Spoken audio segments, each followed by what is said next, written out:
got to start some music right now. These guys are not only good actors and actresses, but they are singers.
Instead of a dull old princess, our story begins with a real hero.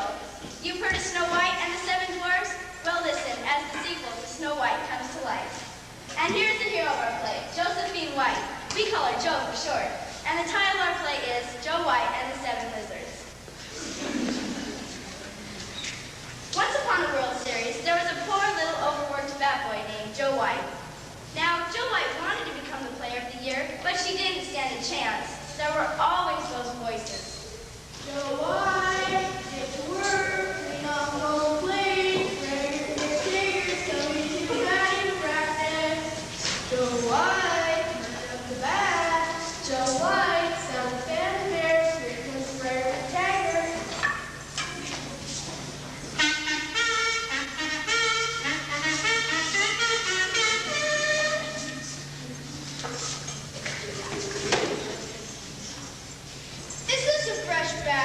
Oh, yes, said Mr. Dictator. Sanitized and sterilized. Good. Don't ever give me a used bat. Oh, no, sir, Mr. Dictator. Who's back? I'm going to swing Just a minute, please, Mr. Dictator. Just 1 minute. I waited months to interview you. Another interview? That's 6 interviews I've given today. 1 minute, you say? Well, I'll ask my manager, Shadow. Hey, Shadow, can I spare a minute? Okay, 1 minute. I'll time you. Thank you, Mr. Dictator.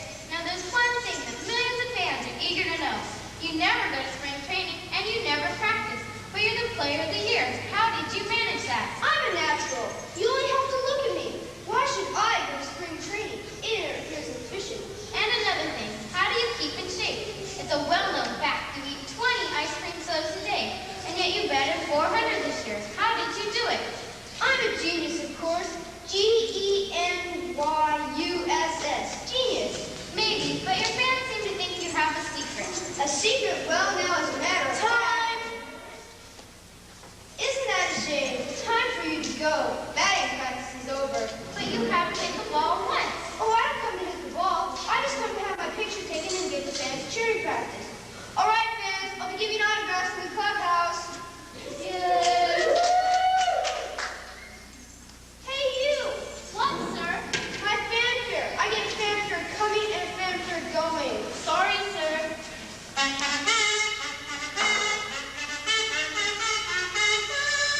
That's better. I don't feel as if I've been anywhere until I hear that fanfare.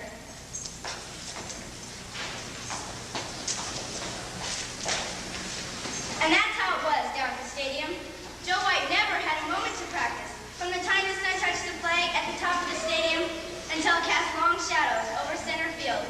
But for a few moments, every evening, just before sundown, she was alone and free.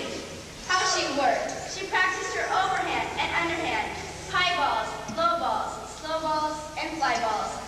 Did I say alone? Not quite, because Joe White had one fan, Faithful Freddie. Hooray for Joe White! Thank you, Faithful Freddie. Do you want a picture of you? I'd be glad to. Anything at all, Joe. Play ball, Freddie.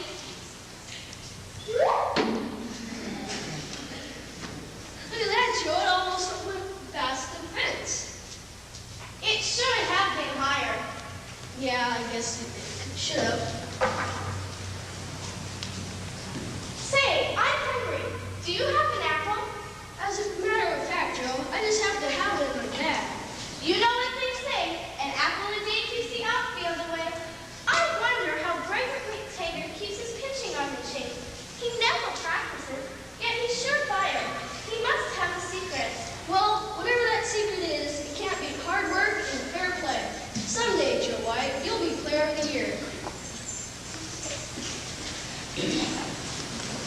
Little did Joe White dream that Ragged McTaggart did indeed have a secret most foul.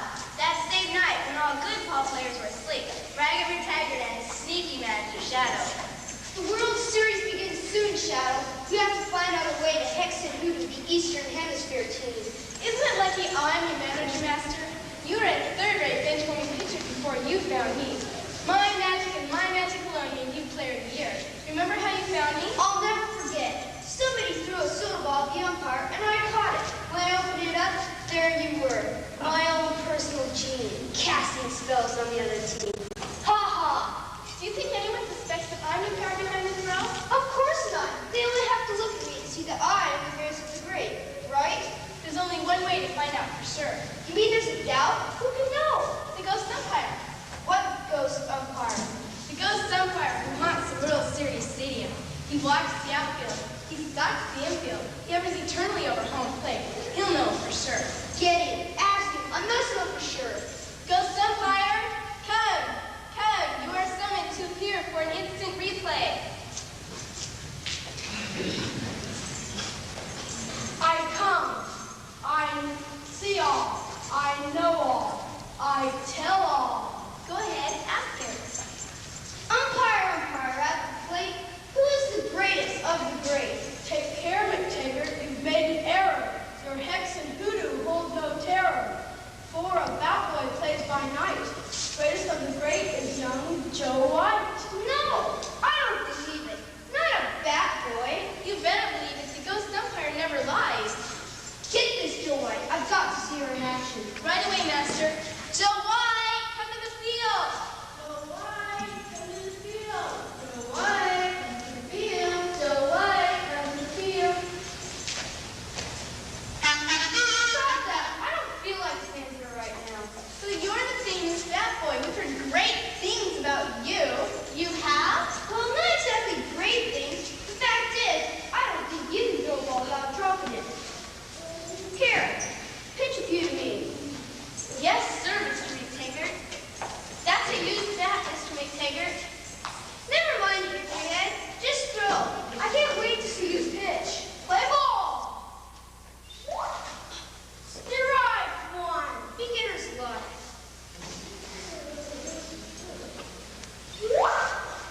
Strike two. The light was in my eyes. What light? It's 9 o'clock. Well, where were you, Shadow? Why don't you make some magic? All right, all right. Strike three. She struck me out. What happened? I don't know. It's as if she's immune to magic or something. Hex and hoodoo near outweighing. Practice hard work and fair play. And an apple every day. We're in trouble, Master, unless we get rid of Joe White. Get rid of her. The sooner the better. I have an idea. Hex me up a long-term contract. A long-term contract. Oh, yes, right away, Master. Joe White. That was great pitching, Joe. The Western Hemisphere needs you. Here, sign this contract. For a little team you started out in the West. Out west? That sounds great, Mr. McTaggart. Thanks. You've got a heart as big as your head. Where do I start? Immediately. Maybe sooner. Stand over there on the pitching mound and wind up for pitch. Wind up, young Joe White. Pitch yourself clear and out of sight. Pitch yourself at my behest, over the stands and way out west. You did it! And will she stay out there permanently? Of course. Unless. There's always an unless. Unless what? That magic soda bottle. What did you do with it after you let me out? I threw it away somewhere in the stadium. You must find it. If someone else finds it and blows across 3 times on the top, then you will lose all your magic powers and become a third-rate bench warmer again. No! And I will be forced back into the bottle to await a new master. No! And Joe White will return on the pitching mound just as she was 2 minutes ago. No! Groundskeeper! I'm sorry I'm late, Mr. McTaggart. You must find each and every soda ball in this stadium before the series starts. Each and every soda bottle, or else. Yes, sir. Each and every soda bottle. How many are there? 50,000. Smash them to smithereens. I've more smither left.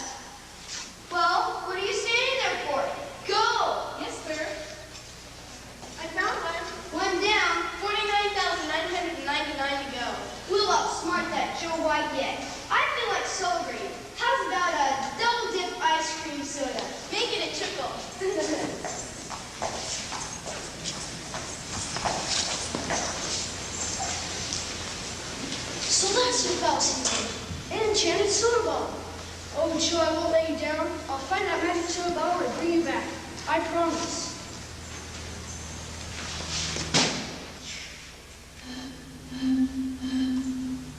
Darn, nothing at all. 49,998 to go. Wow, they certainly make fast jets these days. Death Valley, I must be out west. Let me see my contract. I signed myself up for 20 years. I've heard of long-term contracts, but this is the limit. What's my team? The Leaping Lizard. The Leaping Lizard? I've heard of the Cubs, the Orioles, the Seals, and even the Mariners. But who in the World Series are the Leaping Lizards? Greetings, Joe Wright. We are your team, the Leaping Lizards. In batting order, we are lefty, righty, slider, glider, grounder, sinker, and screwball. Pleased to meet you. Gee whiz, where did you get those uniforms? From the rag bag. I'm sorry, Joe. You've been sent out to the Cactus League. That's even further out than the Bush Leagues. You've heard of Sandlot teams? We have a lot of sand and no team. We can't even get 9 players. You've heard of Charlie Brown? He turned us down. We're too minor for the Little League. They call us the wannabe Little League. Our batting average is 0.001.5. But we almost batted in a run 2 years ago. And we made it 300 yards in our last game. Welcome, Joe White. Welcome 7 times 7, Joe White. You stay here with us, Joe. We won't let Gregor McTaggart get you ever again. We'll help you, Joe. You can practice with us. Pitch, catch, run bases, back, field. You'll work hard and play fair. We'll make you Player of the Year. What do you say, Joe White? I say let's do it. Hey, does anybody have an apple?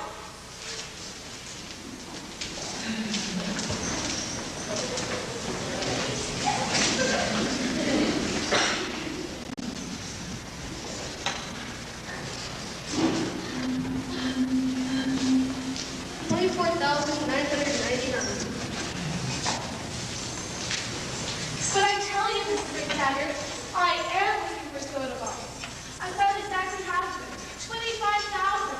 But someone else must be looking for them too. Well, don't just stand there making excuses. Go find the rest. Someone else? Who else? I'll find out, Master. Never you fear. So why don't we come back to the field?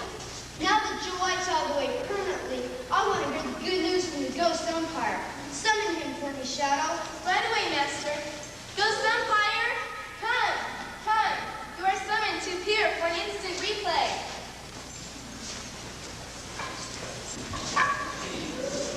I come. I see all. I know all. I tell all. Umpire at the plate. Now who's the greatest of the great? Out in the west, so far away. About what works out every day. Her star is rising high and bright. Player of the Year will be Joe White. No, I won't believe it. Not that bubblegums, not Joe White. Aha! A spy! I found a spy. Oh, that's only Face Freddy, Joe White's friend. Flown to the moon or someplace. Not so fast, Master. We can use Freddy to get rid of Joe White forever. I won't help you. Never. What's this? A bag? Let's have a look. Ah, an apple. Give that back. That's Joe's apple. It keeps the outfield away. Say, McTaggart, I think it's time dear old Joe had some fresh fruit. A nice red apple with some spice in it. Spice? Joe doesn't like spice in her apples. Oh, Joe won't know. One bite of my special apple, and Joe's out. O-U-T. Out for good. I get it. Out. O-U-O-U-T. T for terminated. Come on, Joe, let's go. Let's go, Joe, let's go. Do you really think I'm ready to play in the World Series? Affirmative, Joe. Certainly, Joe. Undoubtedly, Joe. Unquestionably, Joe. Yes, certainly, Joe. You bet, Joe. Uncontrovertibly, Joe. Screwball, what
is at bat and there are 2 outs.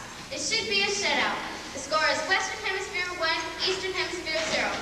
There were a couple of cold gusts of wind, and Bregger McTaggart just seemed to fold up. He allowed runners at first, second, and third. The batter has 3 balls and no strikes, and the next pitch is coming up. The world is asking, why doesn't the manager put in a relief pitcher? Help me, Blastu. You know I can't really pitch for beans. Pour in the magic. I can't. I'm getting weaker and weaker. Someone must have found the magic soda bottle. When we're blown, I finished. I must sit down. Play ball! Go, McTaggart, go! Go, McTaggart, go! Boo! Who said that? Who booed Bragger McTaggart? That does it. I quit. Ladies and gentlemen, this is absolutely the most dramatic moment in baseball history. Bregger McTaggart has just walked off the pitching mound. If Western Hemisphere does not replace McTaggart in 3 seconds, the game will be forfeited, and Eastern Hemisphere will win the World Series. Listen, even the rooters are counting the seconds. I'm going to keep this up. I don't care what anyone says. No, Joe, no! 2. Now, for the 3rd and last time. 3. Play ball! What a moment. An unknown relief pitcher dropped the desperate batter on the Eastern Hemisphere team into hitting a fly ball. The fly was caught easily and wrapped up the World Series. What a game. What a moment. What a pitcher. Hard work and fair play, always and ever win the day. It's all yours now. Thank you, fans. Thank you, Lizard. And thank you, Freddie. You were wonderful, Joe. I have a surprise for you. What? A juicy red apple. Wait. A million fans want to hear from our new hero. Sorry, folks, but the mysterious pitcher has been carried off the field in triumph by one of her fans. However, here is the outfielder who caught the fly ball and saved the World Series for the Western Hemisphere team. Tell the folks, how do you feel about that last amazing catch? Oh, the catch was fine. There's just one thing that I don't understand. What's that? How in the world did I get a mitt full of applesauce?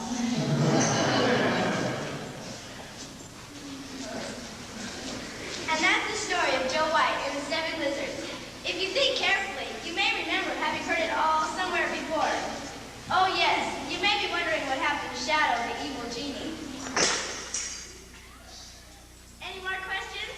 Bragger McTaggart? Oh, he's a bat boy now. They keep him very busy blowing fanfares for Joe White.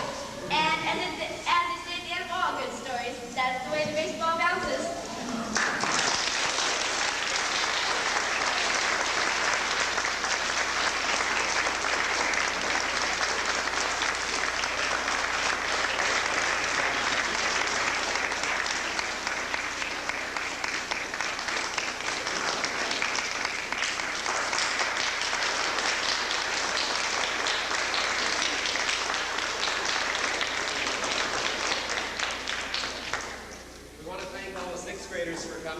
especially want to thank the parents for coming, and we'd like to ask you to stay for a few minutes after everybody is gone.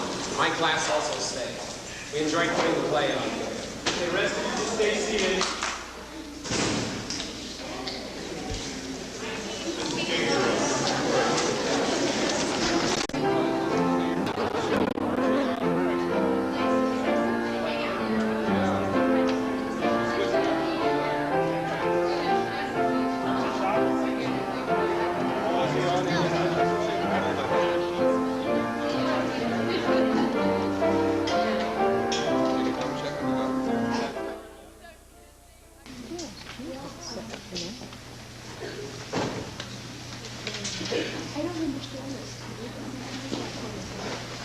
Autobiography. These then are the facts. When I was 10, my father was declared a bankrupt and incarcerated in Marshalsea, the debtor's prison. His creditors determined that some member of our household had to earn wages. So I was taken away and placed in a damp, lightless factory where they manufactured blue blacking, where I pasted labels on blacking jars. I was diligent in my work and tried not to hear the incessant scurry beneath the floorboards. Or I would close my eyes and think of it the rain on the window. But when the noises began running squealing beneath the floor, only an imagination as resolute as mine could not make of them but what they were. I was totally friendless. I spoke to no one at night, except my father when I visited him in his cell. I wanted him to know the misery of my existence.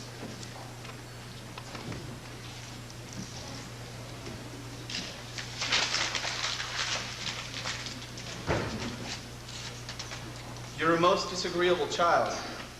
Yes. Listen, I wrote this morning.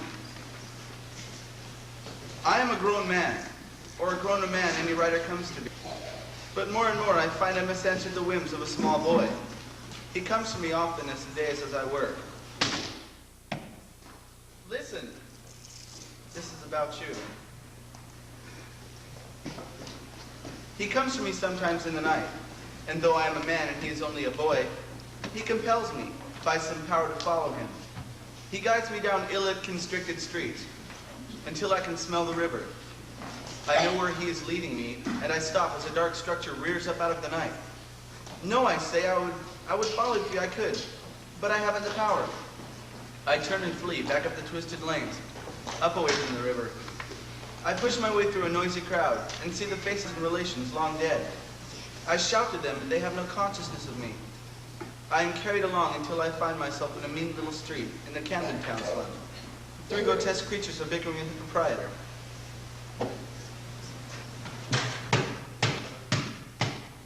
I am trying to reach an accommodation.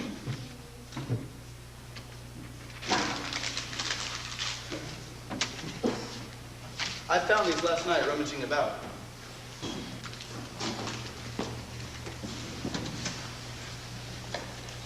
Don't you recognize them? No. They're Christmas gifts, you old goat.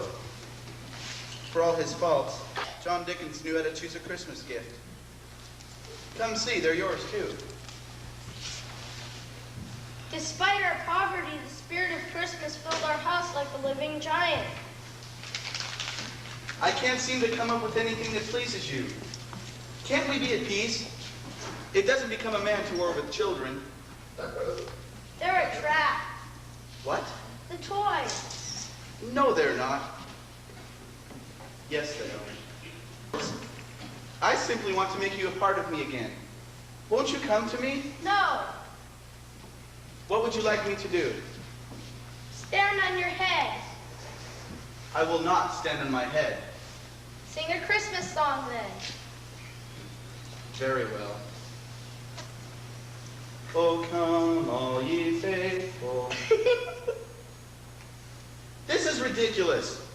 It isn't enough that you haunt me, is it? You simply must defy me as well. I know that I've not always treated you fairly, and blamed you for faults which are my own. I admit that. And that I've behaved bitterly towards you, but not anymore. And the goose downstairs. But we're having a Christmas Eve party tonight. He has another goose. And that's one more reason. Attentive. Goose is not inexpensive. Neither is paper nor clothing, quills. And I can't take them to be laying so unproductively on every thought. Do you think he has to work tonight? Who? The goose man. Probably. Must have a nasty boss making him work for Christmas Eve. Don't do that. The fact that I'm resorting to putting it down on paper says something. To take music lessons. Yes, it would have been nice. Did you know about the girl I was in love with when I was 18? No. She was very pretty. Yes, she was, of course. She was very frivolous, too, but Who am I? I don't know. Yes. The Queen's color guard. No. I give up. The boy with the crutch. Well, you're much too clever for me. From the factory, the boy with the crutch. Boy with the crutch. I don't remember anyone like that. That's because there was. Of course there wasn't any. But what if there were? What if there were a boy with a crutch? Would he in fact be able to work? What about his brothers and sisters? They would have to work hard at some menial labor to bring home 5, even 6 pence weekly. And the father, a laborer perhaps, with an old pinch fist of an employer opposed to principle on paying a living wage.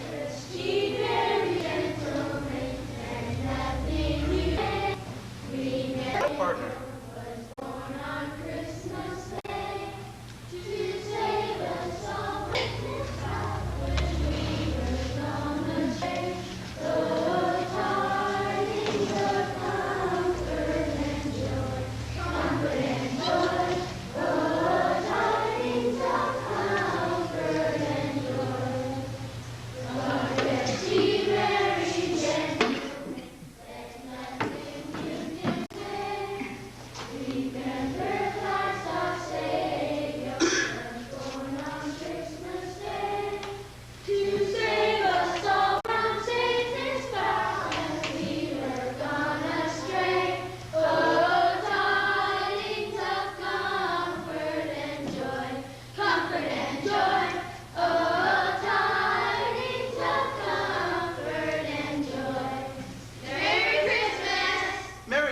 Children, it's cold out there. Come inside and warm yourselves.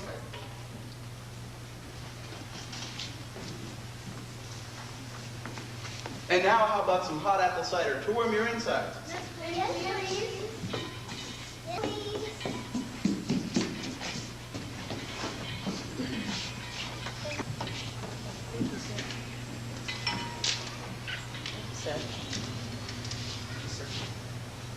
Thank you, sir. Why, you're Mr. Dickens. Mr. Charles Dickens, at your service. Mr. Dickens, a storyteller? Tell us a story. Tell us a story. Well, what better for a Christmas story than a whole room full of little ears?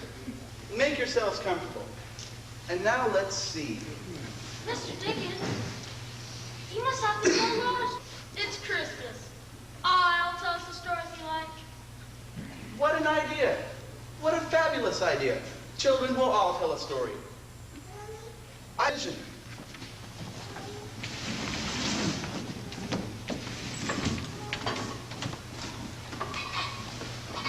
To you, the cat. To you, shh.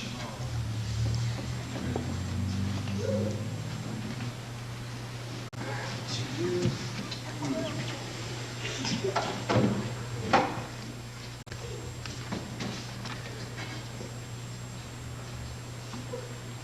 to you, the gold ring.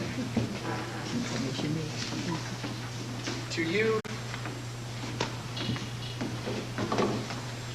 a bonnet. To you, a top hat. To you, a handkerchief. To you, a wig. To you, young man, a crutch. To you, a blanket. And to you, some chains. There are some chains in the shed around the side of the house. Fetch it, my boy.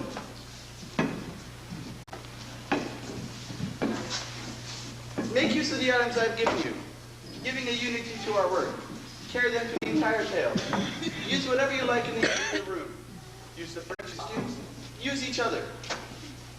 Bear in mind one thing only, that Marley is dead as a doornail. This must be distinctly understood, or nothing wonderful will come of the story we are about to create. Marley is as dead as a doornail. Mind, I don't mean to say that what I know there is particularly dead about a doornail. I might have been inclined to say that a coffin nail, the most deadest piece of ironmongery in the trade. But the wisdom of our ancestors is in the simile, and my unhallowed hand shall not disturb it. So you will therefore permit me to repeat emphatically that Marley is as dead as a doornail.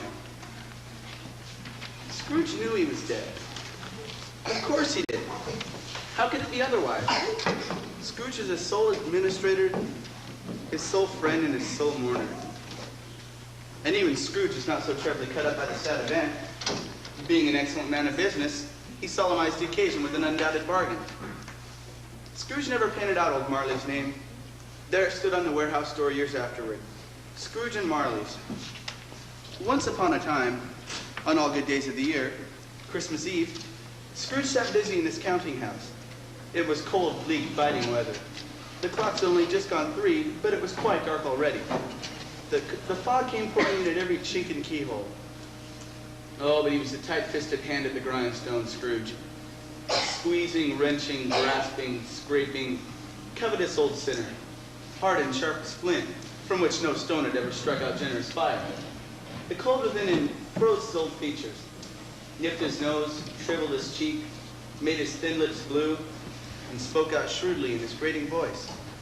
A frosty rime was on his head, his eyebrows and his wiry chin.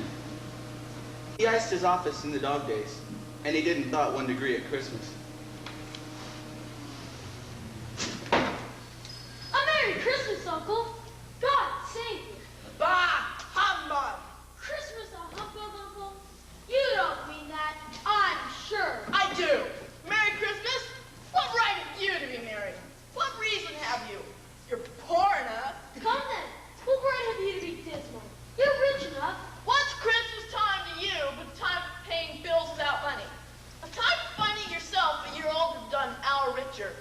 Time for balancing your books, having every item on it presented dead against you. Bah! Humbug! Don't be cross, Uncle. What else can I do when I live in such a world of fools to sit? Merry Christmas. Out upon Merry Christmas. If I could work my will, every idiot who goes about with Merry Christmas on his lips would be boiled with his own pudding and buried with a stake of holly through his heart. He should. Uncle! Nephew, keep Christmas in your own way and let me keep it in mine. Keep it, but you don't keep it. Let me leave it alone then. Much good it may do you. Much good it's ever done you. There are many things which I have derived good, which have not profited. I dare say Christmas among them. It's the only time I know when men and women open their shut hearts and think of the less fortunate people, as if they really were fellow passengers to the grave, and not just another race of creatures. And therefore, Uncle, though there is none but a scrap of gold or silver in my pocket, I believe that it's done me good. And I say, God bless it. Let me hear another sound from you and you'll keep Christmas by losing your situation. You're quite a powerful speaker, sir. I wonder you don't go to Parliament. Don't be angry. Come, dine with us tomorrow. I'll dine with the devil first. But why, Uncle? Why did you get married? Because I fell in love. Because I fell in love. Good afternoon. You never came to see me before I married. Why give it as a reason now? Good afternoon. I want nothing from you. I ask nothing of you. Why cannot we be friends? Good afternoon. I am sorry with all my heart for finding you so resolute, but I made the visit homage to Christmas, and I'll keep my Christmas here to the last. So Merry Christmas, Uncle. Good afternoon. And a Happy New Year. Good afternoon.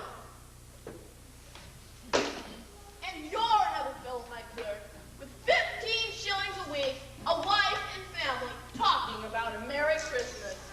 I'll retire to Bedlam.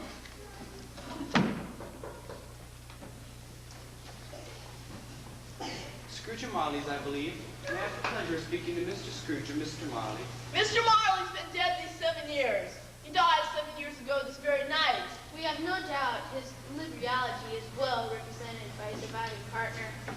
At this festive time of the year, Mr. Scrooge, it is more than usually desirable that we make some slight provisions for the poor and destitute who suffer at the present time.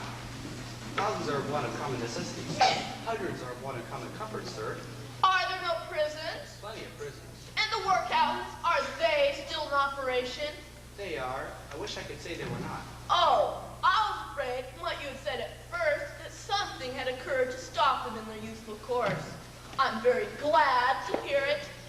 Under the impression of the scarcely furnished cheer of mind or body, a few of us are endeavoring to raise a fund to buy the poor meat and drink, the means of warmth. We choose this time because it is a time for all others, when want is keenly felt and abundant rejoices. What shall I put you down for? Nothing. You wish to be anonymous? I wish to be left alone. Since you asked me what I wish, gentlemen, that is my answer. I don't make myself merry at Christmas, and I can't afford to make idle people merry. I help support the establishment pension that cost enough, and those who are badly off must go there. But many can't go there, and many would rather die. If they would rather die, they'd better do it and decrease the surplus population. Besides, I don't know that. But you might know it. It's not my business. It's enough for a man to understand his own business and not interfere with other people's. Mine occupies me constantly. But Mr. Scrooge, Good afternoon. I can only say, Mr. Scrooge, that you consider the spirit of the day and think again. Here's my card. Bah! Humbug! We wish you a Merry Christmas. We wish you a Merry Christmas. We wish. Quiet!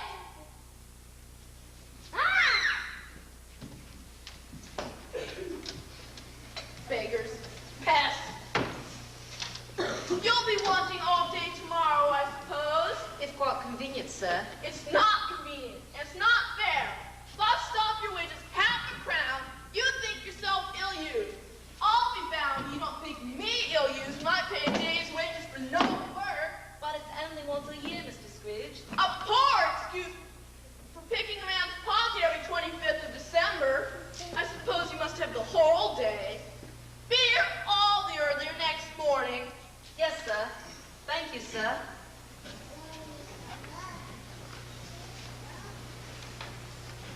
And a Merry Christmas, Mr. Scrooge. A Merry Christmas, Mr. Scrooge. Bah! Humbug! Scrooge took his usual melancholy dinner in his usual melancholy tavern. And after having read all the newspapers and beguiled the rest of the evening with his banker's book, he went home to bed. Now it is a fact that there is nothing at all particular about the knocker on Scrooge's door, except that it was very large, and that he had seen it night and day in his whole residence in that place. Let any man explain then, if he can, how Scrooge, having his key in the lock of the door, saw in the knocker, not a knocker, but Marley Spade! Bah!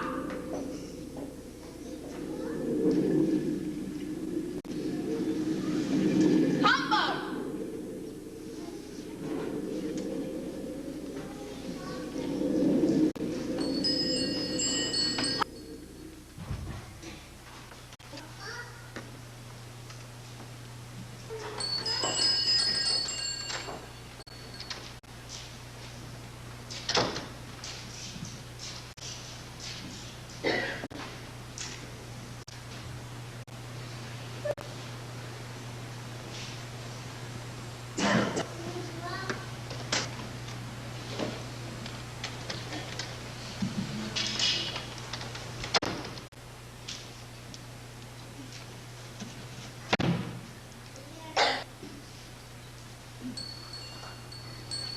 Humbug! Humbug still!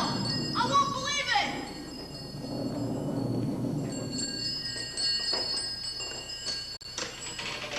Now, what do you want with me? What? Who are you? Ask me who I was. Who were you then? Not my friend. Sit down. You don't believe me. Whatever that you have no idea, you don't have your senses. I don't know. Why do you have your senses? Because a little thing affects them. A slight disorder of the stomach makes them cheese. It could be just a bit of beef, a blot of mustard, a crumb of cheese. They're afraid of grave about you. Whatever you are. You see this toothpick? I do. You're not looking at it. Receipt notwithstanding. I have to swallow this and be for the rest of my days persecuted by a legion of goblins. All of my own creation. Humbug, I tell you! Humbug! Mercy, dreadful apparition! Why? You would have believed me. Do.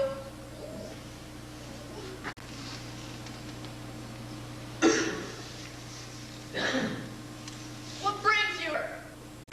It is required of every man that the spirit within him should walk among his fellow men far and wide. That spirit goes not forth in life. It is doomed to wander through the winter, but it might have enjoyed happiness. You're a good friend to me, Jacob. Thank you. Be haunted by three Is that the chance you mentioned, Jacob? Not. path I tread.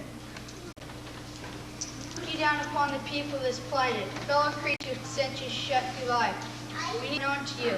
See many shit. They go about the business.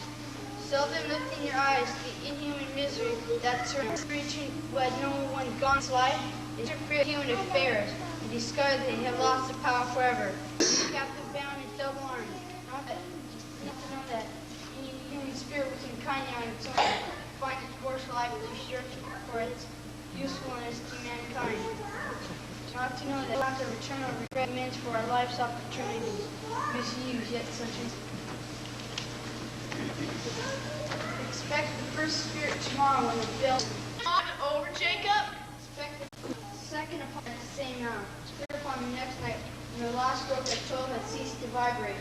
For your own sake, look back, remember what has passed, what has passed between us.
A toast to a glorious occasion to may tomorrow and the new year find us merry, content, and above all filled with the happy goodwill of the season toward all our fellows. Merry Christmas!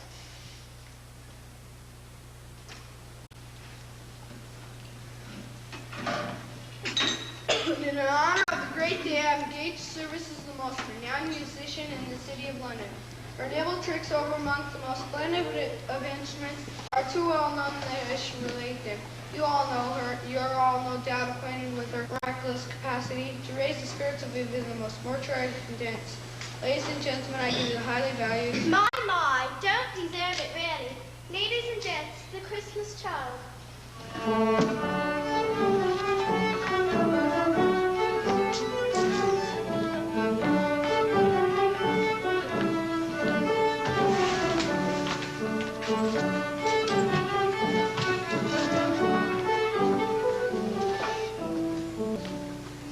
A small matter to make these silly folks so full of gratitude. Small? Why is it not? He has spent but a few pounds of your mortal money, 3 or 4 perhaps. Is that so much that he deserves praise? It's not that at all, Spirit. He has the power to render us happy or unhappy, to make our services light or burdensome. The happiness he gave was praised for anything that had cost a fortune. What is wrong? Nothing particular. Something, I think. No. I'd just like to be able to say a word just to make flirt just now. That's all.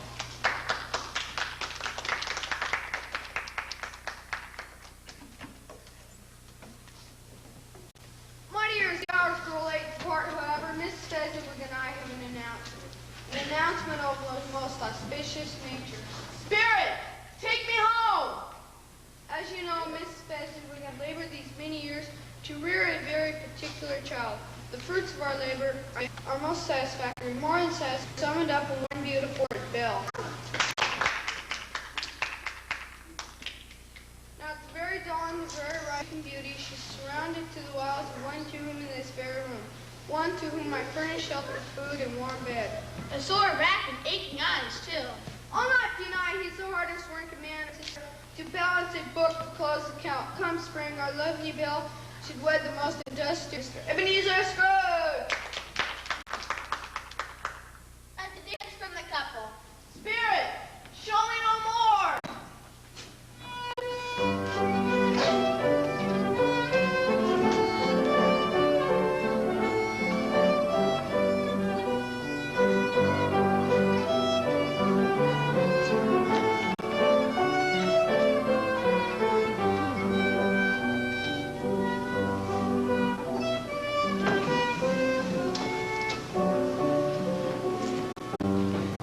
It matters little to you, very little. Another idol has displaced the cheer and comfort you in times to come as I would have tried to do. I have no cause to grieve. What idol has displaced you? A golden one. The even-handed dealing of the world, on which is so hard as poverty, and there's nothing wish to condemn so severely of what You fear the world too much. All your other hopes and hopes leave beyond the world. I see the noble aspirations fall one by one until one passion. Have I What then? Even if I have no choice, what? I am not for you. Am I? our contract? It was made when we were both born to a good time with a single fortune. When it was made, you were another man. I was a boy. Your own feelings tell you that you're not who you were. I am. When I thought this does not matter.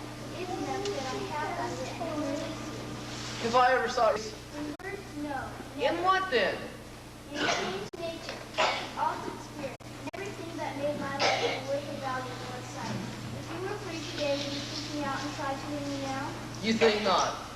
I would think otherwise, because did you choose a girl with so small dowry? You now weigh everything by gain, or if you choose, you will not know that your regret will soon follow. I do. I release you, full heart of the love with the loving you want to be happy in the life you have chosen. Fool! You fool! Spirit, why do you like to torture me? I told these are but shadows of things that have been, that they are what they are. Do not blame me. Leave me. Take me back. Haunt me longer. As you wish. Belle! Belle!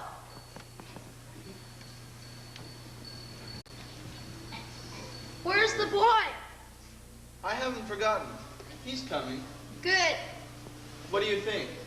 It's all right. The song's nice. Oh, come, all ye faithful.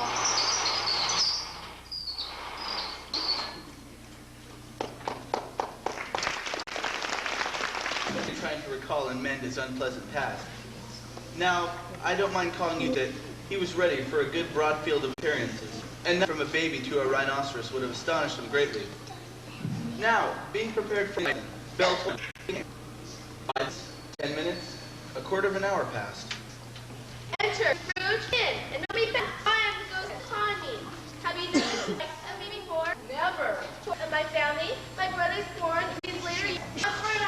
Brother, Florence. Have I ever seen the likes of you? You're so sour. Let's go ahead and you're made. I'll look for it. Still work.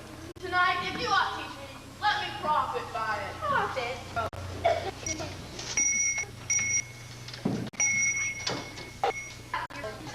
Last Christmas by half. Why, bless you, my dear. How late you are.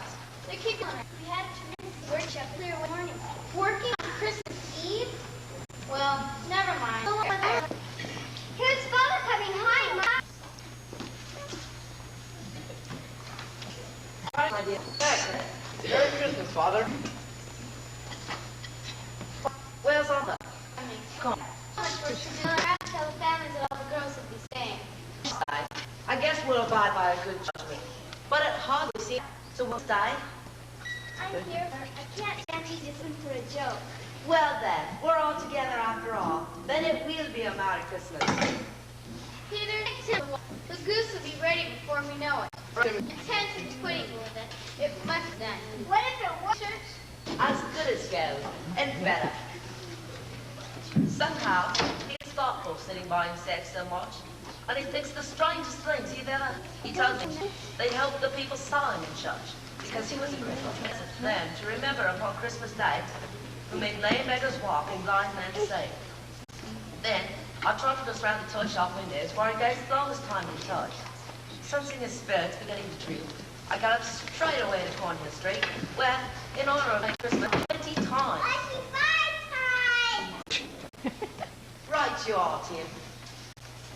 And along the way, any number of us start looking stronger and heartier every day. You haven't made the pledge yet, Father. It can't without your pledge. That's a fact. Let's go. There's Christmas dinner practically on the table, and I'm completely starved. Good. The goose is off, and we let it in. Where's the hope to have a punch? No need. No, but that's his Christmas punch with this tricky stuff. Here's the goose. Bravo! Glory! Never seen such a bird. A truly scrumptious little one. So small a goose. So large a family. And a pudding. Have you ever seen such a one? I ask you, Martha. Never. The girls in the shop will be positively ashamed to show there's anywhere in the vicinity. Here, here. Cannot be seen. And you, Master Peter, have you ever set eyes upon the model pudding which could match this wonder? In all my years as a Christian observer, I have never seen a finer. And that's a compliment indeed. Tell me a higher one, and I'll use it. As for myself, Mrs. Cratchit, I think it's your greatest success since our marriage. What's a great? I don't mind confessing I had my doubts in the corner of the flower. Never perfect. Now before Merry Christmas to us all, my dears. God bless us. Everyone! Tony, will Tiny Tim live? I see in that poor shitty corner of the earth. If these shadows remain unaltered by the future, the child will die. Come, say he will be spared by the future. Another of my race will find him here. Whatever. If he'd like to die, he had better do it. Nuke population.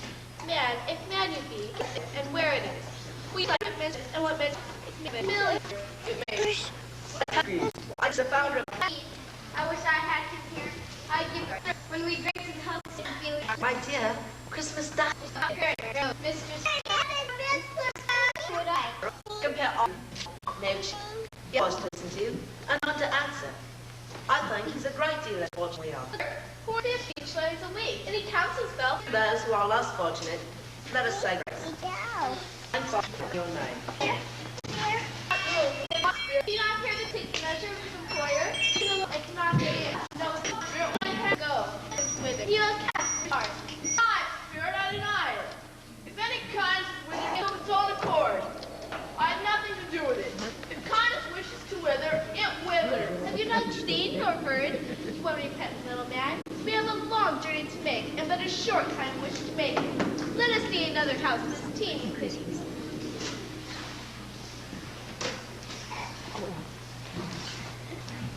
Everyone have theirs? Good.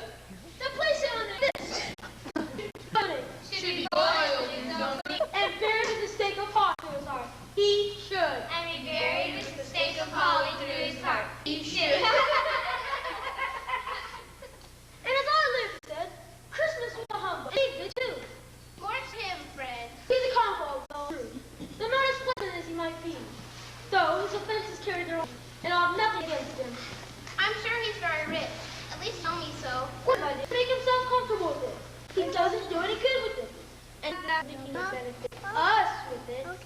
I have no patience. Feel sorry for him. Who suffers by his whims, who suffers consequences. Doesn't lose much of And you think he loses a very good dinner. He does. Well, I'm glad to hear it. Have any of these young housekeepers. What do you say, Cover? I'm a bachelor, and if I'm should like to express an opinion on this subject. To finish is what he begins to say. He's such a ridiculous The consequence is that he won't come back with us. He loses the pleasant moments which could do him no harm. We gave him the same chance whether he likes it or not. He may rail at Christmas till he finds him going there here saying, Uncle Scrooge, how are you? I'm poor clerk, 50 pounds. And that's something. And I think I should yes. I am before there's any more chance of shaking this picture as of shaking the rock. Yes, I should think.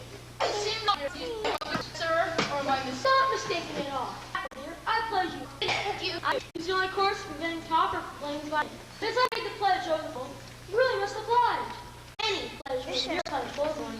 And it's a grave risk to one's honor not to carry through. If you don't sing, we'll have no record, no order in the field. I might all have cause to regret that. I'm a very fine singer. I sing solos in church. In church, you consider a duet? Well, we'll both sing. Rescue Fred's honor. I know. When Fred was taught by his mother. Oh, God rest you, men and gentlemen. Good. Do you know that one, Copper? I know them all. God rest ye merry gentlemen, let nothing you dismay. Remember that was born on Christmas Day, home Satan's power we fighting. Comfort and joy, comfort and I'm enjoying the songbird, my dear friend. What are you sure? whatever makes you think he caught me. A game is in order. Big game, Slime Man. Blind man's buff. An excellent idea. I volunteer. No, in fact, I insist. You're English, my dear Topper. Now, where's that blasted handkerchief? Ah, here. Go on. All right, here we go. 1, 2, 3. Over here. Come on, over here. Not that way.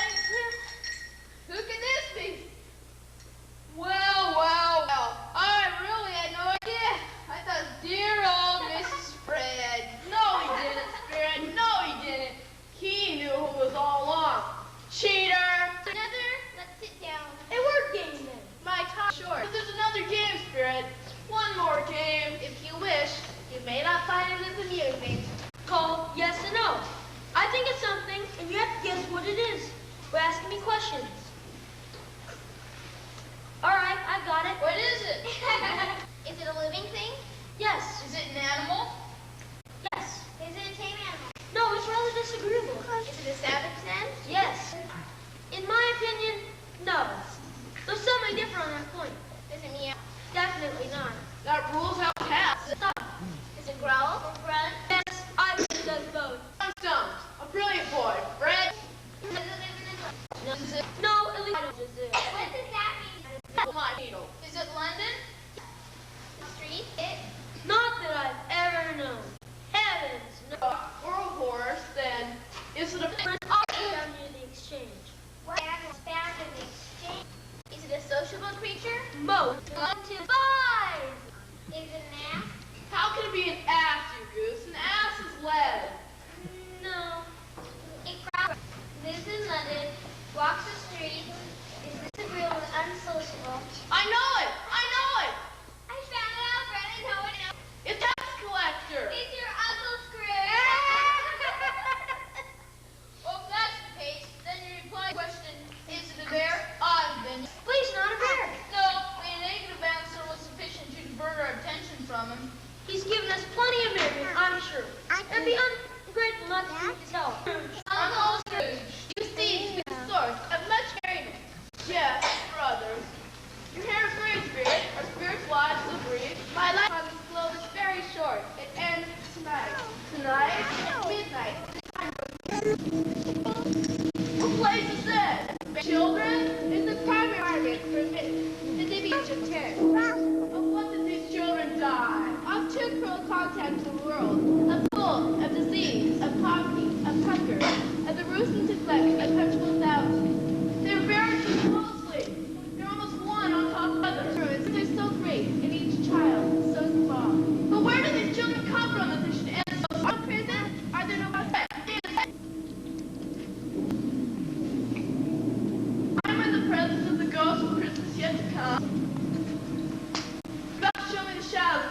about it either way. I only know he's dead. When did he die? Last night, I believe. Why would everyone mad at him? I thought he never died. God knows. What has he done with his mouth? To his company, perhaps. To me, that's all I know. Not a very small funeral for part of my life. I don't know many people that's going to it. Suppose to make up a party and volunteer. I'll go if the lunch is provided. I'll make a pilgrimage, but it must be fed. Why must he sit for the same testimony? I never attend funerals and I never eat lunch. But I'll offer to go if anybody else will. Come to think of it, I wasn't his most particular friend. We used to stop and speak whenever we met. Bella, I don't want to miss more straight. No. Why, Spirit, this is the exchange, and these are men of business. Very wealthy and very important. They're my very good friends. We're always make a point of standing well in their esteem. But if these are my associates, and this is the exchange, then where am I? I don't seem to be standing in my usual corner, and this most certainly is my time of day. I've been revolving in my mind to be the outcome.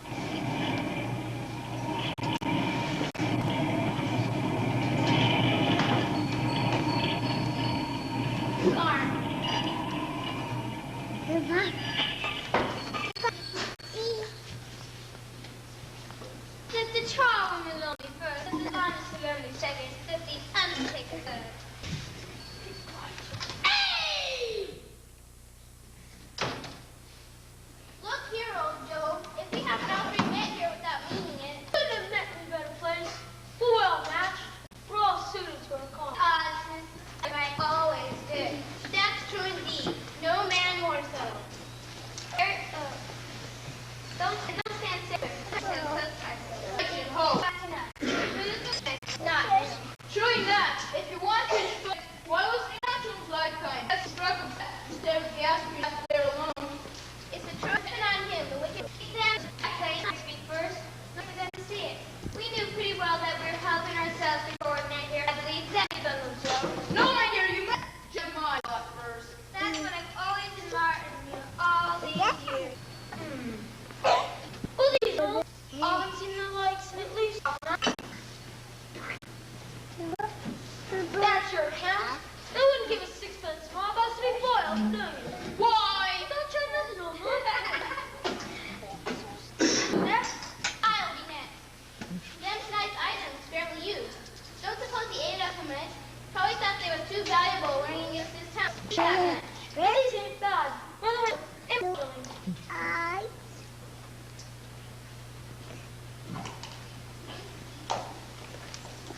I pay a high price for this booth. Booth is precious these days. Have pity on me, Mrs. Butler. I'm just a poor man turned 5 years diamond. Sturdy, could last another winter. But it ain't the style. That's enough off for that. What you're thinking about? You're a regular miser, that is he. No one's worth a penny for this style. I always give too much to ladies. But I really knock off half the crown. Examine me, Uncle Joe. What's this? You don't mean to say you took it right off and it was just laying there. I know. You were born to make your fortunes, and you certainly do it. I shan't hold my hand and get anything by reaching out. Especially for the you. He ain't like me. Completely I saw that much we had the fine one too. They have wasted it. What do you call wasting it? Put down in the beard. Somebody was fool enough to I could not stand. Calico ain't good enough for such purpose. It ain't good enough for anything. It's quite according to the body. Look at the ugly in that one. You're a fair one. Everyone. Now what's this? That's the prize of it all, wrapped in a piece of paper under pause at the bottom of a trunk. Wonder what he's doing with this thing. Think he was going to give it to some lady? None of the proper minds to have such man as he is. He's just like the undertaker said, unnatural from the first to the last. A valuable piece. It'll fetch a nice price. Feed old Joseph for a month. This is the end of these. He frightens everyone away too profit instead. Spirit, I see. Is this the man, Spirit? This is a fair place. And let us go.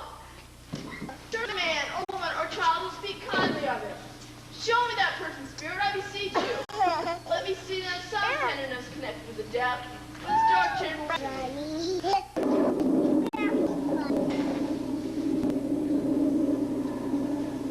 Light hurts my eyes. It makes working by candlelight. For the world I would show with us. It must be nearest time. I'm gonna run. But it's Mary. Father loved him so. That it was no bother. There's your father at the door. And a pudding. I think I can taste it all. There's the pudding. But I like it. Now, You were gone a long time, Bob. yes, it's along the way. And then Yes, you could have gone. It would have done you good to see how green life is. I promise you. I'll go soon, when the weather warms. I should be making my punch. It's already made, Father. I want you to see trouble. It's no trouble. So was one of my here. And on the most intimate terms. And by the by, everyone heartily sorry. Now gather round for a toast.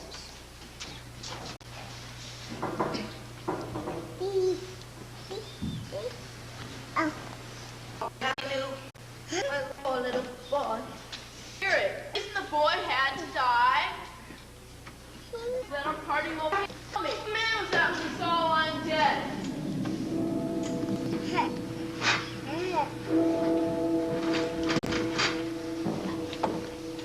A churchyard? Boys on here, answer me one question. Are these the shepherds be, or are these the shepherds that may be only? No, I will honor Christmas in my heart and try to keep it all the year, past, the present, and the future. Spirits of all three shall strive within me. I will not share these.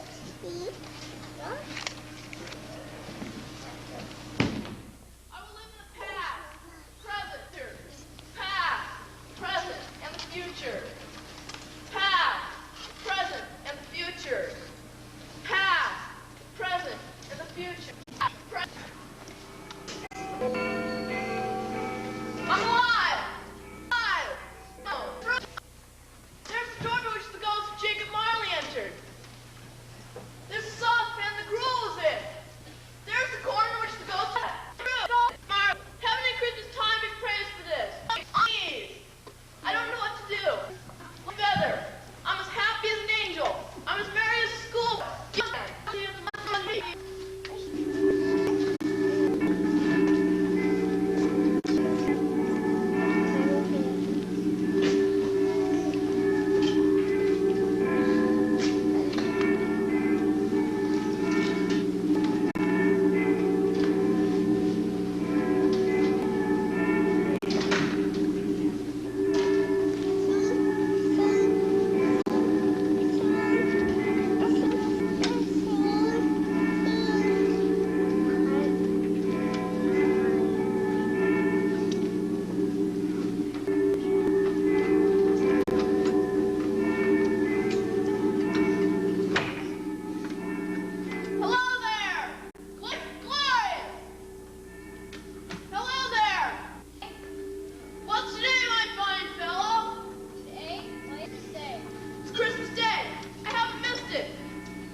My dear gesture, a Merry Christmas to both of you. I'm afraid that is my name. It might not be very pleasant. Do you have goodness? Lord bless me. Scrooge, are you serious? Indeed I am. Not a farthing less. A great many back payments are included in it, I assure you. Mrs. Scrooge, I know to say, too much munificence. Don't say anything. Will you come see me? I will. I will. We both will. Thank you. A Merry Christmas to the both of you. Scrooge went to church, walked about the streets, and patted the children on the head. He'd never dreamed anything could give him such happiness. That afternoon, he turned his steps toward his nephew's house. He passed the door a dozen times, but he had the courage to go on.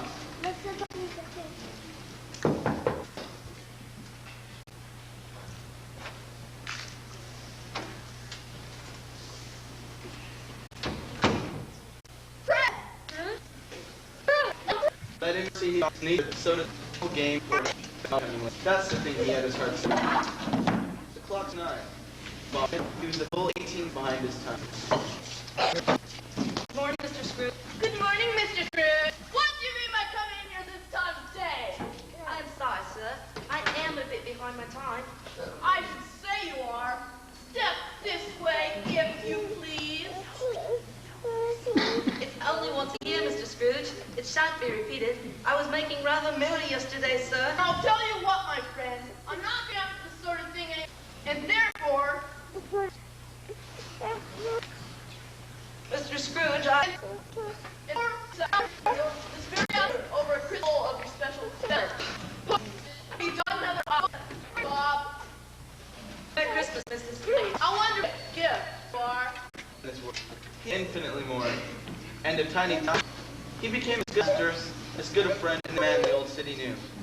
Some people laughed to see the alteration in him, but he let them laugh, and paid them little heed. For he was wise enough to know that happens on this globe for good, at which some people do not have their fill of laughter at the outset. His own heart laughed, and that was good enough for him. He had no further intercourse with the spirits, but lived upon the total abstinence principle ever afterwards. And I might add, Scrooge never again forgot his past, nor made an orphan of it. Instead, he gained from its lessons, and made it a part of him. For he was wise enough to know, and ours too, gave him a memory of the very substance. It was the best Christmas story ever, children. Are you going to write it down, Mr. Dickens? What an idea! But to be sure, I hope to see you all here next year. We will, Mr. Dickens, we will. It's getting late, children.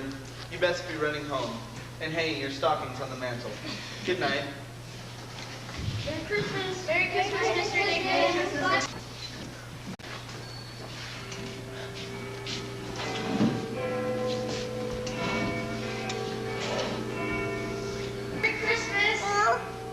The same to you. I like the story. Thank you. I have an idea for another one. Would you like to hear it? Does it have a boy in it? Yes, but no crutch. There's a boy and his sister, a sea captain and his mate, and the father of the children is a fellow, let's say...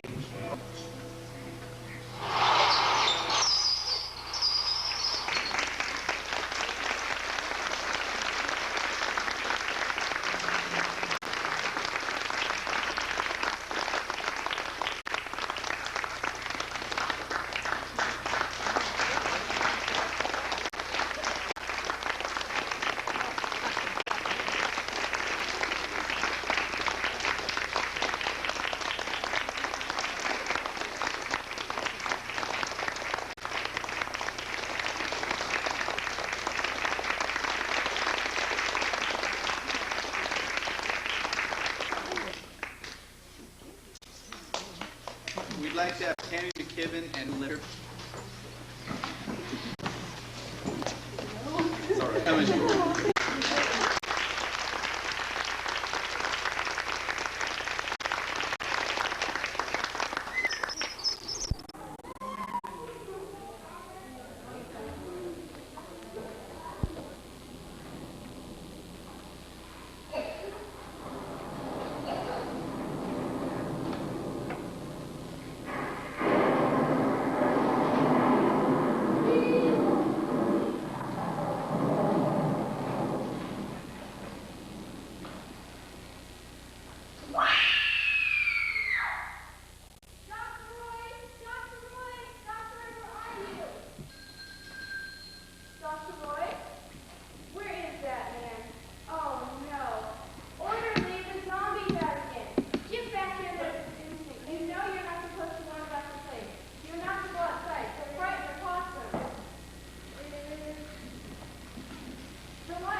back, Charlie.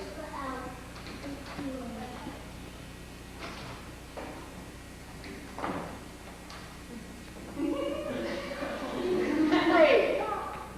Hands up. We're military maneuvers, war games.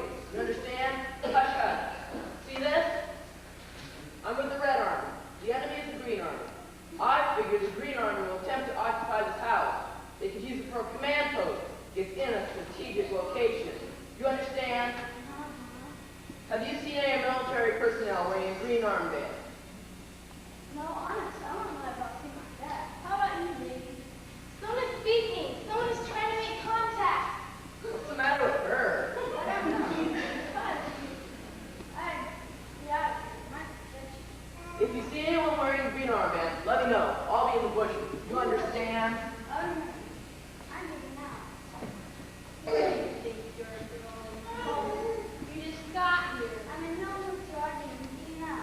You're staying. I don't know who you are, but don't try to stop me. That's what I'll say. You're making a mistake.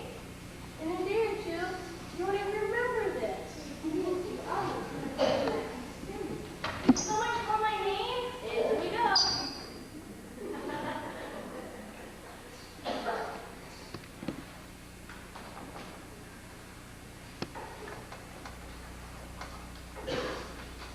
$20, keep your change. I'm Mr. Where's the letter? Did someone call my name? Cousin Boy! What is it? It was terrible. A cold hand. No, not cold, icy. It clutched at me. Sit down, Harry. You're just... It's understandable. Storm, laying these horse down, maybe after all these years. No, it was none of those things. I tell you, an icy hand clutched my throat. I'll never forget it. Never. It's the poltergeist. What? The poltergeist. An evil and mischievous creature. It can do all sorts of things. Like what? It likes to break things. It keeps me awake all night. Trying to come out the window. Oh, that's enough. No, let it hear this. What else does it do? It tried to torch the place. No. Yes. You see those flowers? It withered all the flowers in the house. You shouldn't be listening to this sort of thing. You're close to hyperventilating.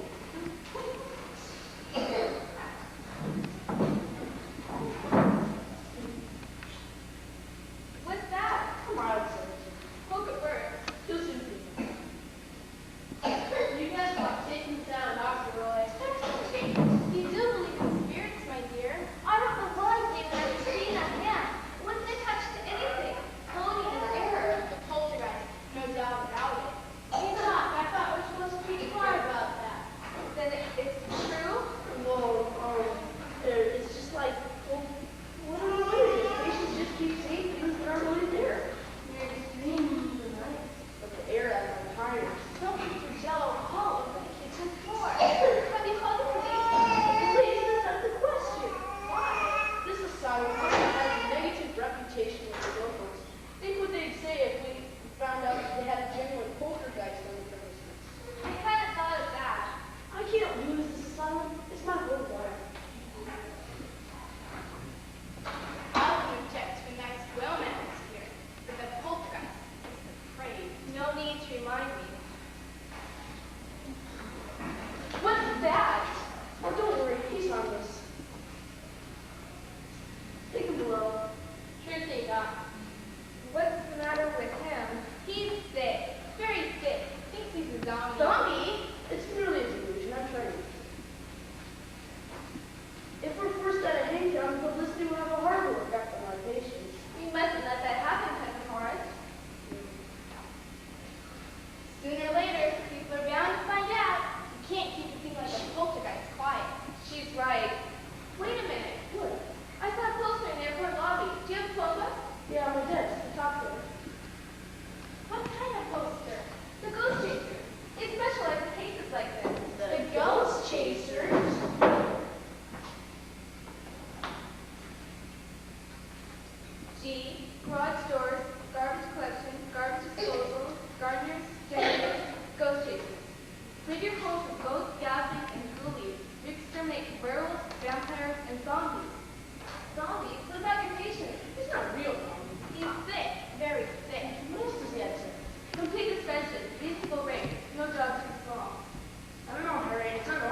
got a phone in the hallway. The phone company took their phone out months ago. Besides, whoever called that flaky company? Is there someone I could speak with? It's terribly important. Not in life or death. Life or death? You're putting me on. Please. Hey, Honcho, someone wants to talk to you. Maybe it's the girls. Long distance. The secretary What choice do we have? You're right, Did someone call my name? Why don't they answer? Ghost Chasers Incorporated, President Honcho speaking. Mr. Honcho,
There's a werewolf on the scent, we'll call I spoke with you on the telephone, President Honcho. her. Call me Honcho. Everybody does.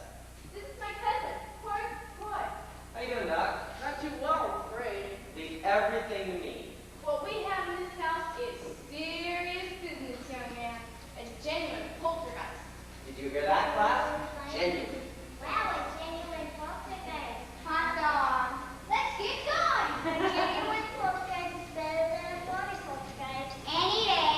Any night, too. Did you say class? Yep. What kind of class? A class in ghost chasing. What else? You mean you actually give a course for that sort of thing? Where do you think new ghost chasers come from? I hadn't given it a thought. I'm majoring in voodoo spirits. I'm majoring in Hell's Horsemen. I ain't majoring in fairies. I have not picked my major yet, but when I do, perhaps it can be about leprechauns. Leprechaun? Little people dressed in green clothes. Where was the poltergeist last seen? In this room. It hasn't been in the linen closet. Where's that? The head of the stairs in the first landing. Cadets, Peggy and Penny. Sir. The linen closet. On the double. Yes, sir. Main Street, and then appeared as a burglar. Last seen? Ran out that way. Cadet Elmer. Sir. On the double. Yes, sir. Huncho. Investigate the attic. Investigate the garage. Investigate the plumbing. The plumbing. Poltergeists love to hide in plumbing. I learn something new every day. Move out, Cadet Dorothy. Yes, sir. This is war. Ghost chasers versus poltergeists. If you don't mind, Dr. Wright, I'd like to go to my room and lock myself in. I don't like violence. There won't be any violence if the poltergeist surrender. When Honcho says surrender, Honcho means unconditional surrender. Oh, The ghost chasers ask no quarter and give no quarter. I say this to all poltergeists. Mess with the best, die with the rest.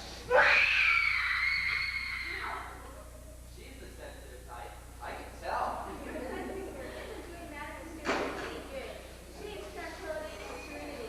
Please, Honcho, impress upon your students. This is a restaurant with intense and nervous people. They can't stand much excitement. Do you have to do it as quickly, as quietly, and as fast as you can. I hear that.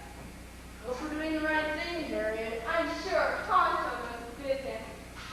And then some. Mr. Pierce, may I speak to you in my office? Of course, Dr. Wright.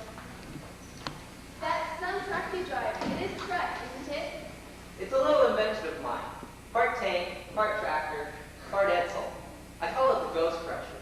I'm surprised you can get a license for that sort of thing. You heard the doctor. Work fast. Please don't have hesitation. Gotcha. Coming, doctor. You do think we'll be able to help. Honcho's gonna give it the old college try. Another thing, don't win any publicity. That's important. The ghost chasers guarantee complete discretion. My lips are zipped.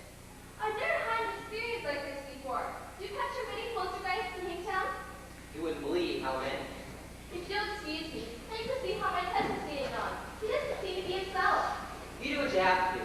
I'll get my ghost box. I left it in the hallway. Ghost box? Another little invention of mine. It works like a Geiger counter. It can detect a ghost within 100 feet. Imagine.